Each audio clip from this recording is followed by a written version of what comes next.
তো নমস্কার সকল চাষি ভাইদের জানাই আন্তরিক ভালোবাসা এবং অনেক অনেক শুভেচ্ছা।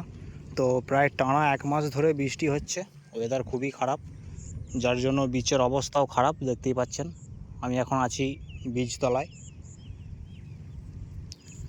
তো যেটার জন্য আজ সতর্কবার্তা দিতে এলাম আপনাদের, এরকম ওয়েদার যতদিন থাকবে আপনারা বীজতলাতে কোনো রকম লগিত করবেন না, মানে কোনো রকম সার ব্যবহার করবেন না। এটা সকল চাষি ভাইদের জন্য একটি সতর্কবার্তা হতে পারে। কোনো রকম সার আপনারা জমিতে এখন দেবেন না। ওয়েদার ভালো হলে যেদিন থেকে রোদ উঠবে তার 1 দিন 2 দিন বাদে আপনারা যা লগিত করার আছে করবেন। আর এই সময় আপনারা চেষ্টা করবেন বীজতলাতে 1 থেকে 1.5 আঙ্গুল মাত্রায় জল রাখার, মানে 1 ইঞ্চির উপরে যেন জল না থাকে বীজতলায়, সেরকম চেষ্টা করবেন।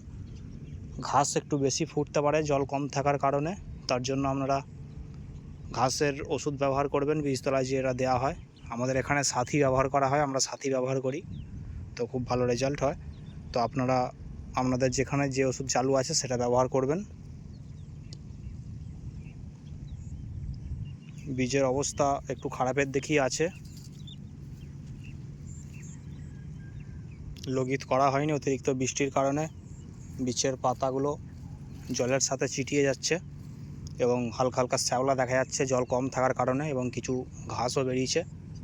এগুলোর ট্রিটমেন্ট করা হবে জল থামার 1 দিন 2 দিন পর থেকে, যেদিন থেকে রোদ উঠবে তারপর থেকে।